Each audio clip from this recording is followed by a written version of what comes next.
Hi hello എല്ലാവർക്കും ഷാസ്ലോക്സിൻ്റെ പുതിയൊരു വീഡിയോയിലേക്ക് സ്വാഗതം. അപ്പോൾ ഇന്നത്തെ നമ്മുടെ പരിപാടി ഒരു വലിയ പരിപാടിയാണ്. ഒരു 10-15 പേർക്കുള്ള ഫംഗ്ഷൻ വേണ്ടിയിട്ട് നമ്മുടെ വീട്ടിൽ തന്നെ ഫുഡ് പ്രിപ്പയർ ചെയ്യണം. അപ്പോൾ ഇന്നത്തെ ഫംഗ്ഷന് നമ്മൾ ഉണ്ടാക്കുന്ന ഐറ്റംസ് എന്തൊക്കെയാണെന്ന് വെച്ചിട്ടുണ്ടെങ്കിൽ ഗീ റൈസ്, പോത്തുകറി, കപ്പ, നെയ്മീൻ മുളകിട്ട കറി, പിന്നെ എൻ്റെ ഒരു ഫേവറേറ്റ് കാരമൽ പുഡിംഗ് ഡിസേർട്ട്. അപ്പം ഇതെല്ലാം കൂടി നമ്മളുടെ ഒരു ക്ലോസ് ഫ്രണ്ടിൻ്റെ കുഞ്ഞിനെ നാട്ടിൽ നിന്ന് കൊണ്ടുവരികയാണ്, ഇവ ബേബി. അപ്പോൾ ഇവ ബേബിയുടെ വെൽക്കമിങ് പാർട്ടിയാണ്. അപ്പോൾ അതിനുള്ള ഫുഡ് പ്രിപ്പറേഷനാണ് ഇന്നത്തെ നമ്മുടെ വ്ളോഗ്. അപ്പോൾ വേഗം തന്നെ നമുക്ക് ഫുഡ് പ്രിപ്പറേഷനിലോട്ട് പോകാമെന്നല്ല, അത് ഫുഡ് പ്രിപ്പയർ ചെയ്ത് നേരത്തെ ഉണ്ടാക്കി വെച്ചത് ഞാനെല്ലാം ഷൂട്ട് ചെയ്ത് വെച്ചിട്ടുണ്ട്. അപ്പോൾ ജസ്റ്റ് ആ പ്രിപ്പറേഷൻസ് ഒക്കെ കണ്ട് വന്നിട്ട് ഇനി നമുക്ക് ഇവാ ബേബിനെ വെൽക്കം ചെയ്യാൻ ഞങ്ങളെല്ലാം കുറേ പേരുണ്ട്, എല്ലാം നമുക്ക് വീഡിയോയിൽ കാണാം. എല്ലാവരും കൂടി സെറ്റായിട്ടിരിക്കുകയാണ്. അപ്പോൾ ജസ്റ്റ് ആ വീഡിയോ ഒക്കെ ഒന്ന് കണ്ടിട്ട് വരും. അപ്പം നമ്മുടെ ആദ്യത്തെ പരിപാടി എന്ന് പറഞ്ഞാൽ നല്ല കൊടംപുളി ഇട്ട് വെച്ച മീൻകറിയാണ്. മീൻകറി ആയതുകൊണ്ട് തന്നെ നമ്മളിതിപ്പോൾ തലേദിവസമായിട്ട് ഉണ്ടാക്കുന്നത്. പക്ഷേ നമ്മുടെ വീഡിയോയുടെ ഉദ്ദേശം ശരിക്കും പറഞ്ഞാൽ ഈ മീൻകറിയും ബീഫ് കറിയൊക്കെ ഉണ്ടാക്കി കാണിക്കൽ മാത്രമല്ല കേട്ടോ. ഒരു 15-20 പേരുടെയൊക്കെ ഫംഗ്ഷൻ നമ്മുടെ വീട്ടിൽ നടക്കുകയാണെങ്കിൽ നമ്മൾ ഭാര്യയും ഭർത്താവും മാത്രം ഒന്ന് മനസ്സ് വെച്ചാൽ മതി. ഇതുപോലുള്ള വിഭവസമൃദ്ധമായ ഫുഡ് നമുക്ക് റെഡി ആക്കാവുന്നതേ ഉള്ളൂ. ഇതിപ്പോൾ 2 ദിവസമായിട്ട് നമ്മൾ ഇവാ ബേബിയുടെ വീട്ടിലാണ്. ബേബീനെ കൊണ്ടുവരാനായിട്ട് ജെയിംസ് ഏട്ടൻ പോയേക്കാണ്. നാളെ അച്ഛനും അമ്മയും കുഞ്ഞും കൂടി വരത്തേ ഉള്ളൂ. അപ്പോൾ നമുക്ക് ഈ ഫുഡെല്ലാം റെഡിയാക്കണം, ബേബിനെ വെൽക്കം ചെയ്യാനായിട്ട് വീട് ഡെക്കറേറ്റ് ചെയ്യണം, അങ്ങനെ ഒരുപാട് പരിപാടിയുണ്ട്. അപ്പോൾ നമ്മുടെ മീൻകറി എന്ന് പറഞ്ഞാൽ ആസ് യൂഷ്വൽ നോർമലായിട്ട് തന്നെയാണ് വെച്ചേക്കുന്നത്. കടുകും ഉലുവയും പൊട്ടിച്ചിട്ട് ഇഞ്ചി വെളുത്തുള്ളി എല്ലാം താളിച്ച് അതിലോട്ട് മല്ലി മുളക് പൊടിയും മഞ്ഞപ്പൊടിയും ഇട്ട് മൂപ്പിച്ച് അതിലോട്ട് കുടംപുള്ളിയുടെ വെള്ളവും കൂടി ഒഴിച്ച് മീനും ഇട്ട് തിളപ്പിച്ച് നമ്മൾ തലേ ദിവസം വേവിച്ച് മാറ്റി വെക്കുകയാണ്. അപ്പോൾ നാളെ ആകുമ്പോൾ നല്ല പുളിയൊക്കെ പിടിച്ച് സെറ്റായിട്ട് വരും നമ്മുടെ മീൻകറി. അപ്പം നമ്മുടെ രണ്ടാമത്തെ ഐറ്റം എന്ന് പറഞ്ഞാൽ ബീഫ് കറിയാണ്. ഇപ്പോൾ രാവിലെ ഏകദേശം 10 മണിയോടെയാണ് നമ്മൾ പരിപാടിയൊക്കെ തുടങ്ങിയേക്കുന്നത്. ഒരു 7 മണിയോടെയൊക്കെ ഇവാ ബേബിയും കൂട്ടനും വരുമെന്നാണ് അറിഞ്ഞത്. അപ്പം നമ്മൾ നോർമൽ രീതിയിലല്ല, കുറച്ചൊരു വ്യത്യസ്ത രീതിയിലാണ് ഈ ബീഫ് കറി ഉണ്ടാക്കുന്നത്. അപ്പോൾ എണ്ണ ചൂടാകുമ്പോഴത്തേക്കും ഏലക്കയും ഉലുവയും ഇട്ട് പൊട്ടിക്കുക. എന്നിട്ട് നമ്മൾ അതിലോട്ട് ആവശ്യത്തിനുള്ള സവാള ഇടുക. സവാള ഒന്ന് പകുതി വഴണ്ട് വരുമ്പോൾ വേണം നമുക്ക് ഇഞ്ചിയും വെളുത്തുള്ളിയും പച്ചമുളകും കറിവേപ്പിലയും ഇതിലോട്ട് ചേർത്ത് കൊടുക്കാൻ. അതും ഒന്ന് ബ്രൗൺ കളർ ആവുന്ന വരെ വഴറ്റുക. എന്നിട്ട് നമ്മൾ പൊടികൾ ഇട്ട് കൊടുക്കും. മുളക് പൊടി, മല്ലിപ്പൊടി, കുരുമുളക് പൊടി, ഗരം മസാല, പെരിഞ്ജീരകപ്പൊടി, മഞ്ഞൾപ്പൊടി, ഇത്ര എല്ലാം കൂടി ഒന്ന് മീഡിയം ഫ്ലെയിമിലിട്ട് ജസ്റ്റ് ഒന്ന് മൂപ്പിക്കുക. എന്നിട്ട് നമ്മൾ അതിലോട്ട് 2 തക്കാളിയും കൂടി ചേർത്ത് കൊടുക്കും. തക്കാളിയും ഒന്ന് വഴണ്ട് വരുമ്പോഴാണ് നമ്മളിനി ബീഫ് ചേർക്കുന്നത്. ബീഫ് ആക്ച്വലി ഞാൻ കഴുകി വൃത്തിയാക്കി അതിലോട്ട് മഞ്ഞൾപ്പൊടിയും മുളക് പൊടിയും ഇച്ചിരി ഗരം മസാലയും ഉപ്പും ഇട്ട് നേരത്തെ മാരിനേറ്റ് ചെയ്ത് വെച്ചിട്ടുണ്ടായിരുന്നു. ആ ബീഫാണ് നമ്മൾ ഈ മസാലയിലോട്ട് ചേർക്കാൻ പോകുന്നത്. അതുമല്ല, ഇത് നമ്മൾ കുക്കറിൽ വേവിക്കുന്നില്ല. ഈ ബീഫ് കറി ഇങ്ങനെ തീയിൽ തന്നെ ഇട്ട് ഒരു 1.5-2 മണിക്കൂർ എടുക്കുമെന്നേ ഉള്ളൂ. പക്ഷേ നമ്മുടെ ബീഫ് ഭയങ്കര സോഫ്റ്റും ആവും, കറിക്ക് നല്ല സ്വാദുമായിരിക്കും ഇങ്ങനെ ചെയ്യുമ്പോഴത്തേക്കും. എന്നിട്ട് അപ്പോൾ നമ്മളൊരു മീഡിയം ഫ്ലെയിമിൽ അടച്ചു വെക്കുക. ആദ്യം നമ്മൾ വെള്ളം ഒഴിക്കേണ്ട, ഇടയ്ക്കിടയ്ക്ക് ഇളക്കി തുറന്ന് നോക്കുമ്പോഴത്തേക്കും നമുക്ക് അറിയാൻ പറ്റും. അപ്പോൾ ചൂടുവെള്ളം ഒഴിച്ച് നമ്മൾ ഇളക്കി കൊടുത്താൽ മതി. അങ്ങനെ നമുക്ക് വേവിച്ചെടുക്കാം. അതുപോലെ തന്നെ ഈ കറിക്ക് ടേസ്റ്റ് എൻഹാൻസ് ചെയ്യാനായിട്ട് നമ്മൾ വേറൊരു കാര്യം കൂടി ചെയ്യുന്നുണ്ട്. നമുക്ക് താളിച്ചിടണം ഈ ബീഫ് കറിയിലോട്ട്. ബീഫ് വെന്ത് വരുമ്പോഴത്തേക്കും വേറൊരു പാത്രത്തിൽ എണ്ണ ചൂടാവുമ്പം തേങ്ങാക്കൊത്ത് ഇട്ട് കൊടുക്കുക. പിന്നെ അതിലോട്ട് തന്നെ ചെറുള്ളി, പച്ചമുളക്, കറിവേപ്പില, പിന്നെ എന്നിട്ട് അത് മൂത്ത് വരുമ്പോഴത്തേക്ക് ഒരു 1/2 ടീസ്പൂൺ ഗരം മസാലയും കൂടി ഇട്ട് നമ്മുടെ വെന്ത് വന്നേക്കുന്ന ബീഫ് കറിയിലോട്ട് അതും കൂടി ചേർത്ത് കൊടുത്ത് അടച്ചങ്ങ് വെക്കുക. ആവശ്യമുള്ള സമയമാകുമ്പോൾ മാത്രം തുറന്നാൽ മതി. നമ്മുടെ ബീഫ് കറി അന്യായ സ്വാദായിരിക്കും. പിന്നെ ആവശ്യമെങ്കിൽ ഇഷ്ടമാണെങ്കിൽ നിങ്ങൾക്ക് മല്ലിയിലയും കൂടി ചേർക്കാം. എനിക്ക് ഇഷ്ടമായതുകൊണ്ട് ഞാൻ അതും കൂടി ചേർക്കുന്നുണ്ട്. നമ്മുടെ മൂന്നാമത്തെ ഐറ്റം എന്ന് പറഞ്ഞാൽ കാരമൽ പുഡിംഗ് ആണ്. ഇത് ഉണ്ടാക്കാനായിട്ട് ഭയങ്കര ഈസിയാണ്, പക്ഷേ ഭയങ്കര ടേസ്റ്റാണ് ഇത് കഴിക്കാനായിട്ടും. ഇത്രയും കാര്യം പോരെ നമുക്കൊരു സാധനം ഉണ്ടാക്കാനായിട്ട്. എൻ്റെ ഫേവറേറ്റ് പുഡിംഗ് ആണ് കേട്ടോ. അപ്പം ഇത് ഉണ്ടാക്കാനായിട്ട് തുടങ്ങാം. നേരെ നമ്മൾ ഷുഗർ എടുക്കുക. ഷുഗർ എടുത്ത് വെള്ളമൊന്നും ഒഴിക്കണ്ട, മീഡിയം ഫ്ലെയിമിലിട്ട് അതൊന്ന് കാരമലൈസ് ചെയ്തെടുക്കണം. അത് കഴിഞ്ഞ് ചൂടാറുന്നതിന് മുന്നേ തന്നെ നമ്മൾ വേറൊരു പാത്രത്തിലോട്ട് ഒഴിച്ച് ജസ്റ്റ് ഒന്ന് ചിറ്റിച്ച് വെക്കണം. അടിഭാഗം നല്ല റൗണ്ട് ഷേപ്പിലാക്കി വെക്കണം. എന്നിട്ട് നമുക്ക് നേരെ വേറൊരു പാത്രം എടുക്കുക. എന്നിട്ട് അതിലോട്ട് ആവശ്യത്തിനുള്ള പാലൊഴിക്കണം. പാൽ 1 ലിറ്ററാണ് നമ്മൾ എടുക്കുന്നതെങ്കിൽ അതൊരു 1/2 ലിറ്റർ ആവുന്നവരെ ഇട്ട് തിളപ്പിക്കുക. ആ പാലിലോട്ട് തന്നെ നമുക്ക് മധുരവും ആഡ് ചെയ്ത് കൊടുക്കുക. ഷുഗർ എന്തോരാണ് ആവശ്യത്തിന് വേണ്ടതെന്ന് വെച്ചാൽ നിങ്ങളുടെ ഇഷ്ടത്തിനനുസരിച്ച് ഇടാം. ഞാൻ കുറവാണ് ഉപയോഗിക്കുന്നത് കൊണ്ട് ഞാനിപ്പോൾ കുറച്ച് ഷുഗർ ഇടുന്നുള്ളൂ. അപ്പോൾ ഇങ്ങനെ പകുതി തിളപ്പിച്ചെടുക്കുമ്പോഴത്തേക്കും നമുക്ക് നല്ല തിക്ക് കൺസിസ്റ്റൻസിയിൽ കിട്ടും നമ്മുടെ പാല്. പിന്നെ നമുക്ക് ആവശ്യമുള്ളതെന്ന് പറഞ്ഞാൽ, എന്നിട്ട് ഈ പാല് ചൂടാറാനായിട്ട് വെക്കണം കേട്ടോ. പിന്നെ നമ്മൾ ചെയ്യാൻ പോകുന്നത് മുട്ടയാണ്. ഒരു 4 മുട്ട എടുത്ത് നമ്മൾ നന്നായിട്ട് ബീറ്റ് ചെയ്യുക. ബീറ്റ് ചെയ്തിട്ട് അതിലോട്ട് ആറിയ പാലൊഴിക്കണം. ചൂടുള്ളത് ഒഴിക്കരുത്, നമ്മുടെ മുട്ട വെന്ത് പോവും.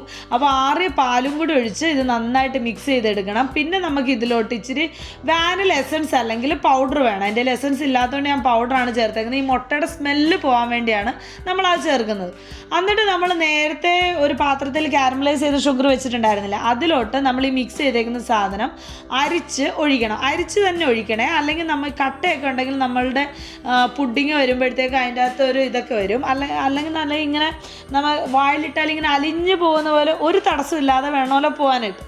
ഓക്കെ, എന്നിട്ട് നമുക്കിനി വേണ്ടതെന്ന് വെച്ചാൽ ഒരു പാത്രം എടുക്കുക. അതിലോട്ട് ടിഷ്യൂ പേപ്പർ വെച്ച് ടിഷ്യൂ പേപ്പറിൻ്റെ മുകളിലോട്ട് നല്ല ചൂടുവെള്ളം ഒഴിക്കുക. ചൂടുവെള്ളം ഒഴിച്ചിട്ട് നമ്മൾ നേരത്തെ സെറ്റ് ചെയ്ത് വെച്ചിരിക്കുന്ന പാത്രമല്ലേ, അത് നല്ല ഫോയിൽ പേപ്പർ വെച്ച് നല്ല ടൈറ്റായിട്ട് പൊതിഞ്ഞിട്ട് ഈ പാത്രത്തിലോട്ട് നമ്മൾ ഇറക്കി വെക്കണം. സൂക്ഷിച്ച് വേണം വെക്കാൻ. ഞാൻ ആദ്യമൊക്കെ ഉണ്ടാക്കുമ്പോൾ എൻ്റെ കയ്യെ ഒത്തിരി പ്രാവശ്യം പൊള്ളിയിട്ടുള്ളതാണ്. അപ്പം നടുക്കോട്ട് പയ്യെ എടുത്ത് വേണം വെക്കാനായിട്ട്.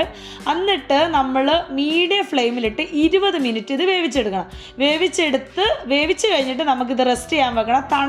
തണുത്തിട്ട് വേണം നമുക്കിത് പിന്നെ ഫ്രിഡ്ജിൽ സെറ്റ് ചെയ്യാൻ വെക്കാൻ. അത് ഞാൻ പിന്നെ കാണിച്ചു തരാം. അപ്പോൾ നമുക്കിനി അടുത്ത പരിപാടിയിലോട്ട് കയറാം. നമുക്കപ്പോൾ ഇനി എന്തൊക്കെയാണ് ഉണ്ടാക്കാനുള്ളത്? ഗീ റൈസും കപ്പയും. അപ്പോൾ വേഗം തന്നെ നമുക്ക് കപ്പ വേവിച്ചെടുക്കാം ആദ്യം. അപ്പോൾ കപ്പ വേവിക്കാനായിട്ട് ഞാൻ ഉണ്ടാക്കുന്ന രീതി ഞാൻ ജസ്റ്റ് ഒന്ന് പറഞ്ഞു തരാം. അപ്പോൾ അരിഞ്ഞ് കഴുകി വേവിക്കാൻ ഉപ്പും മഞ്ഞൾപ്പൊടി ഇട്ട് വേവിച്ച കപ്പ നമ്മൾ വെള്ളം ഊറ്റി അതിലിട്ട് നമ്മൾ എന്തൊക്കെയാണ് തേങ്ങ, ജീരകം, വെളുത്തുള്ളി, കറിവേപ്പില, ചിലയിടത്ത് ജീരകം ചേർക്കും, ചിലയിടത്ത് ചേർക്കാറില്ല. അതൊക്കെ ഓരോരുത്തരുടെ ഇഷ്ടമാണ്. ഓക്കെ, അപ്പോൾ ഇതെല്ലാം കൂടി ചതച്ചതും കൂടി ചേർത്ത് നമ്മൾ നന്നായിട്ട് കപ്പ കുഴച്ച് അങ്ങോട്ട് വെക്കുകയാണ്. കപ്പ കുഴച്ച് നമ്മുടെ പാത്രത്തിൽ സെറ്റ് ചെയ്ത് വെച്ചിട്ട് ചെറിയൊരു പൊടിക്കയും കൊണ്ട് നമുക്ക് ചെയ്യാം. നമുക്കൊരു എണ്ണ ചൂടാക്കി അതിലോട്ട് കടുക് പൊട്ടിച്ച് പിന്നെ കുറച്ച് കറിവേപ്പിലയും കൂടി ഇട്ട് കുറച്ച് തേങ്ങ ചിരകിയ തേങ്ങയും കൂടി ഇട്ട് അതൊന്ന് ബ്രൗൺ കളർ ആവുന്ന വരെ ഒന്ന് ഇളക്കി കൊടുത്തിട്ട് അത് നമ്മുടെ കപ്പ വേവിച്ചതിന് മുകളിലോട്ട് ഇട്ട് കൊടുത്തിട്ടുണ്ടെങ്കിൽ നമ്മുടെ കപ്പയ്ക്ക് നല്ലൊരു വാസനയും അത് നമ്മുടെ ടേസ്റ്റും എൻഹാൻസ് ചെയ്യും. അപ്പം കപ്പയുടെ പരിപാടി കഴിഞ്ഞു. ഇനി അതങ്ങ് അടച്ചു വെക്കുക. അവസാനമായിട്ട് ഇനിയിപ്പോൾ നമുക്ക് ഉണ്ടാക്കാനുള്ളത് നമ്മുടെ നെയ്ച്ചോറല്ലേ. അതിനായിട്ട് നല്ല വിസ്താരമുള്ളൊരു പാത്രം എടുക്കുക. അതിലോട്ട് ആവശ്യത്തിന് നെയ്യ് ഒഴിക്കുക. നെയ്യൊന്ന് ചൂടായി വരുമ്പോഴത്തേക്ക് അതിലോട്ട് നമ്മൾ സ്പൈസസ് ആഡ് ചെയ്യുന്നു. ഏലക്കയും പട്ടയും ഗ്രാമ്പും, ആവശ്യമെങ്കിൽ സർവ്വസുഗന്ധിയും ആഡ് ചെയ്യാം കേട്ടോ.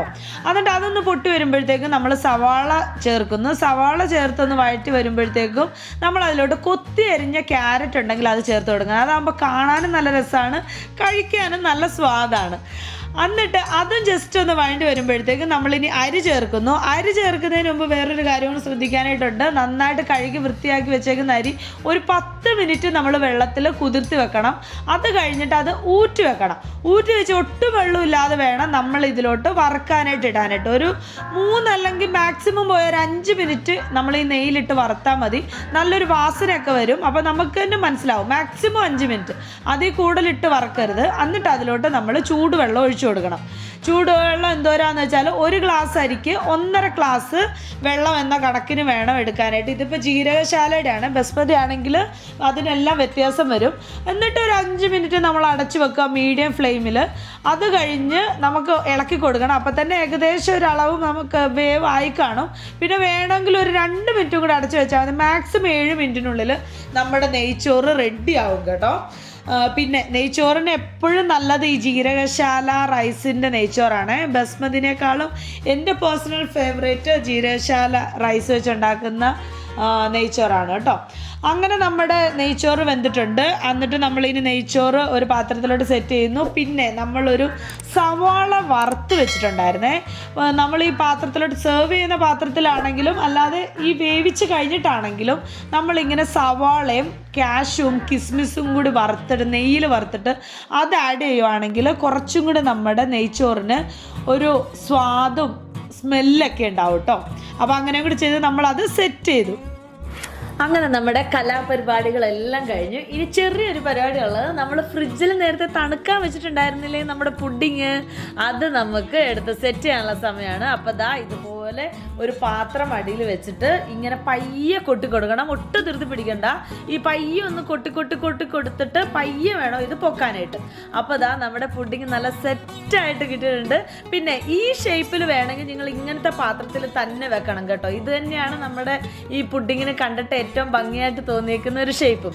അപ്പോൾ ദാ നമ്മുടെ പുഡിങ് സെറ്റായി. ഇനി ഫുഡെല്ലാം ഒന്ന് നിരത്തി വെച്ചാൽ മതി. അപ്പൊ നമ്മുടെ ഐറ്റംസ് മെനു എല്ലാം ദാ ഇവിടെ റെഡി ആയിട്ടുണ്ട്. നമ്മുടെ മംഗളകർമ്മം മഞ്ഞളിൽ ആരംഭിക്കാനായിട്ട് ദാ കുഞ്ഞാവയുടെ കാല് പതിപ്പിക്കാൻ വേണ്ടി നമ്മൾ മഞ്ഞൾ ശരിയാക്കി വെച്ചിട്ടുണ്ട്. പിന്നെ ദാ പിള്ളേർക്ക് വേണ്ടിയിട്ട് ആപ്പിൾ പൈ, പിന്നെ സ്വീറ്റ്സ്, പിന്നെ നമ്മുടെ സ്വന്തം കാരമൽ പുഡിങ്, പിന്നെ നമ്മുടെ നെയ്ച്ചോറ്, ബീഫ് കറി, കപ്പ, നെയ്മീൻ കറി, പിന്നെ സാലഡ്. അപ്പൊ ഇത്രയും ഐറ്റംസ് നമ്മളിവിടെ റെഡി ആക്കി വെച്ചിട്ടുണ്ട്. ഇനി കഴിക്കേണ്ട താമസം മാത്രം.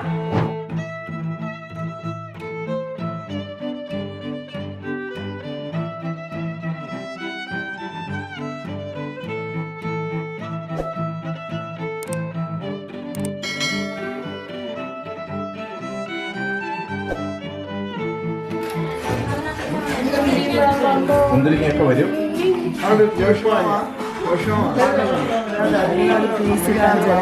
ഇത് കണ്ടോ ഇത് കണ്ടോ